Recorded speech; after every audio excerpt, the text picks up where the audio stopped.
Welcome to Tuscany, Italy, where the Mediterranean Sea meets rolling vineyards and timeless villages. Our cycling adventure begins right here at Hotel I Ginepri in Marina di Castagneto Carducci, a perfect seaside escape to start our ride into the Tuscan countryside. With the sound of the sea behind us, we meet our guide Pippo, a passionate local who knows every turn, story, and secret of this land. Today we will ride through some of Tuscany's most beautiful countryside and of course visit the famous road of cypress trees, Viale de Cipressi, and also visit the incredible castle village of Bolgheri. The roads here are small and quiet, winding through farmlands and vineyards that have been cultivated for centuries. The pace is easy, the scenery unforgettable. Pippo stops and gives us a long dissertation about the history of the area. This is one of the highlights of the videos I'm going to post, that being listening to Pippo describe the history of the area. His English is quite good, but please note that you do have to pay close attention while he does his best in his second language. Which destroyed all the olive trees, but some were safe, and these are the most old we have in Tuscany, more than 250 years. The life in this area started 3,000 years ago, not yesterday. 3,000 years ago with a people whose name was Tuscan. Before there were other people, but unknown. These Etruscan people were big people who had the power over all Tuscany, and for a period also under Rome. Okay, they were the power under the Roman. Later, Romans fought and won against Etruscan, and Etruscan disappeared. But these people were very important because they were the first people who found the right way to work the iron for swords, for helmets, and this was very, very important. They used all the woods around here for making fire, for working the iron. And so all this area was destroyed, was cut. All the island in front of these were cut because they need wood for high fires for the iron. The island you see in front of our hotel is Elba Island, the biggest of the Tuscan islands, in which they had the production of iron, and they worked there, the iron. A big black cloud was always over the island, and when they finished the wood over there, they started to cut in everywhere. And after Etruscan, all the people who came later continued to cut the woods for making fires. So we'll cross some woods, but are woods that regrew after this enormous cut. And so this was one of the most poor areas in Tuscany and in Italy 200 years ago.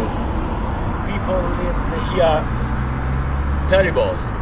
So lived here just desperated, who could not live in the village in Siena, Florence, in the civil village, was here. And so with pirates, bandits, malaria, swamps, the life was very good. You see on the hills some medieval towers where for early warning pirates arriving. When from a tower they watched the pirates in the sea, they made suddenly a fire. Another tower saw the fire and made the same. So tower by tower, the new arrived to all the village in the coast. They had no chance to be safe. They tried to escape because the pirates, if liked, could stay here maybe 6 months waiting for catching everything. If the people were lucky, the pirates thought they were not so rich and they went away. But they stole also the people like slave. Thousands and thousands of people were catched and brought in the north of Africa like slaves. Yeah, what country were the pirates from? For the north of Africa, the north of Tunisia, Algeria. Okay, But they were thousands and thousands ships coming here. so they had their. So there is a story now. I speak always, so sometimes too much, but often I don't know what I say. So, and it's difficult for me to understand you if you speak very fast, but so. And these people lived in the north because these Italian people lived in the north of Africa as slaves, but normal. They had their community, they had their food, working for the Africans, but not in almost in peace. And some years later, maybe 200 or 300 years later, the sons of these came back in Italy because the government of the states in that period in Italy wanted to make a show taking back these people who lived there at this moment perfectly. They catch this again and brought this in Italy, but not in the village. They let them in a big island, desert, close to the Sardinia island. So they live there like desperated.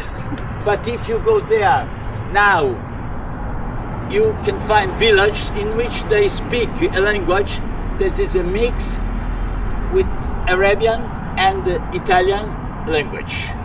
And they have a strange food, some food Arabian mixed with genuine food. It's very interesting. And in Sardinia, this island, all the people are not so high, are are black hair. In this island, these are high, blonde, very close to Sardinia. Well, After the fabulous history lesson from Pippo, we proceed through the countryside and make our way toward the avenue of the cypress trees in the medieval castle village of Bolgheri.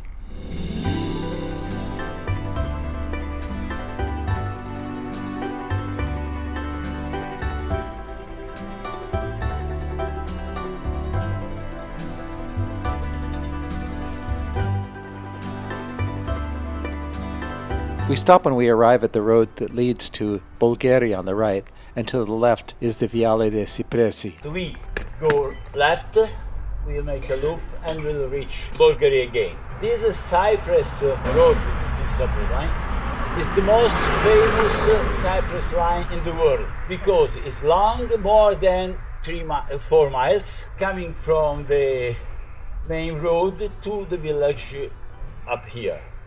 And it's famous because these cypresses, not all, but are older than 200 years. One of the most famous poets, Italian poets, lived in this village when he was a kid, and he wrote a famous poetry about the cypresses. At school we learn these a lot. These are very, very famous. That cypress are very old, but are not original from Italy or from Europe, because the cypresses were imported by Roman Empire 2000 years ago from Syria, Damascus. Okay, before there were no cypress in Italy, but they imported these trees here. This is the reason why you can see under the asphalt something growing, because this kind of trees doesn't like the wet. They are looking for the air, because in Syria all was dry, and so the roofs grow up and broke the asphalt. Okay, this is the reason. What is these trees here? So these are pines, but these are also not original. These were imported too by Romans from Syria 2000 years ago, but were used in this area, not right here, but you see near our hotel we have a wood of all of these Yes. umbrella pines. They implanted this for protecting the fields, the sand wind coming from the sea. These trees should protect the fields because the wind of the sea is full of salt. Right after Pippo's explanation, we head down the Viale di Cipressi, or the Avenue of the Cypress Trees. And this is the famous road that's several miles long. Most of the trees are quite old, but in the event that they die, they get replaced with younger trees. So there's a mix of younger and older trees, and there's some spaces that we see occasionally. But it's a beautiful ride along this stretch, even if there's a little bit of traffic. At the end of the Avenue of the Cypresses, we get to the main road. And at this location, there's a memorial for the famous poet. That is the memorial about the poet who wrote the poet. So can you still recite the poetry that you learned? I remember well. I remember well. Then we work our way through the countryside, and we pass near the village of Bibona, but we don't go there. But Pippo stops to tell us about the town and also gives us more history about the mining in the area before we proceed to the medieval town of Bolgheri. There is the village of Bibona. There was another medieval castle with a village born around it. Because in this area there were, no more now, mines. And so the village grew because came here many people for working in the mines. And this village is in a low hill, on a low hill, closer to the sea, to the swamp. But the main road of the time of the medieval age, maybe 800 years ago, ran is this, connecting the village inside the coast to the village where we come from, and to Bolgheri, where we are going now, because we are making a loop. Okay? I wanted to tell you something about the owner of this area. This was 1,000 years ago an enormous, wild, abandoned area. Swamps, woods, wild boars just now, millions. So there were in this area, not so far, many small dukes who had the power on their own small area. Sometimes happens that sometimes this duke gave their help for a war, maybe to the emperor or to the king.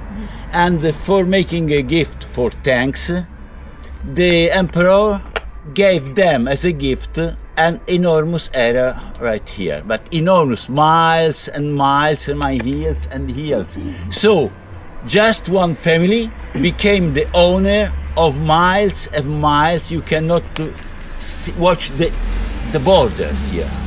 So all this area was in the hands, in the property of a few families, 3 or 4 families, all the coast.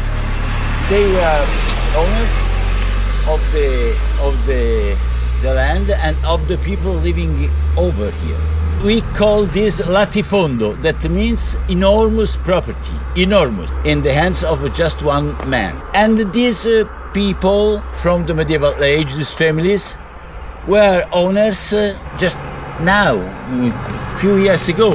But they transformed this area because 60 years ago started the business of the wine, the business of the tourism. And so this wild and poor area became very rich. So they sold some small parts, but these families are owners too of big areas, like 100 years ago. And so you see, for example, the village Bolgheri with the cypress line was with the cypress line because the owners della Gherardesca transformed this castle in a big villa. So they implanted the cypress line for their pleasure. No more a castle, but a castle transformed in villa. And many of these are here. You said they were mining? What were they mining? Maybe silver, maybe other metals, and maybe stones for building houses, big palace in Siena, but maybe iron too. Yeah. Now, these were in order these in work these mines maybe 50 years ago. You can recognize all the tools, all the place you can visit. But there were mines from the age of Tuscany, 3,000 years ago. There is a mine park not so far from our hotel, in which you can recognize the mines of Tuscan, the mines of the Romans, the medieval mines, and the modern mines, with a small train entering the mountain. Nice. It's only a short ways before we stop again, before we get to Bolgheri, and Pippo decides to give us some tips about the village that we're about to visit. Stop there for coffee. Watching around is small. We have a gate entering this, and then inside there are some, because now is a place in which they are waiting for tourists. Not so wild, so you can recognize coffee shops, restaurants, but in this trip you must use your fantasy, because we see many nice original places, but some others are not like 1,000 years ago, and so you have to try to imagine was the life here. Very strange life, always watching the sea, because could be a danger, could be the way for surviving with the fish. So, and when the owners of this enormous area, whose name the family is della Gherardesca, coming from Pisa, and transformed the castle in villa, they made this boulevard maybe 300 years ago, maybe for their pleasure. Well, let's enter the village. Pippo explains to us the difference between a medieval village that has been turned into a tourist destination versus an original one. Bolgheri is definitely a touristy place, so he explains how we have to use our imagination of how it might have been 1,000 years ago. But nonetheless, we walk around, explore the village, have some gelato, and we actually had a wonderful time there. We follow Pippo as he takes us up to a place to stash our bikes. We then park our bikes and explore the town on foot. Sure, it's a bit touristy, but it's still a beautiful village.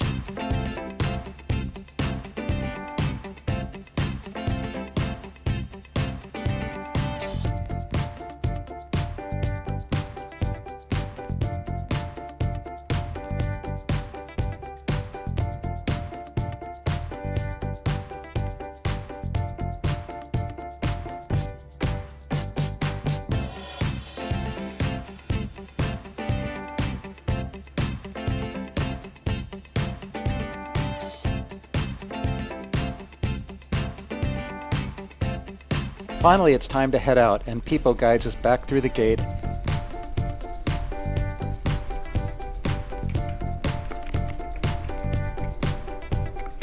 And we head back down the road of the cypresses before returning through the countryside and then heading back to our hotel in Marina di Castagneto Carducci.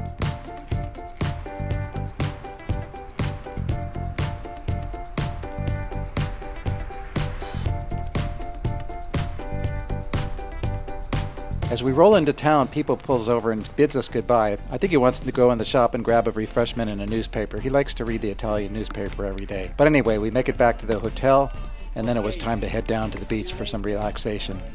A beautiful day in the Tuscan countryside with about 35 miles and less than 2,000 feet of climbing. Splendid day, and thank you, Pippo, for all the great history of the area. Thanks for coming along. Don't forget to subscribe and leave a thumbs up, and until next time, thanks for watching.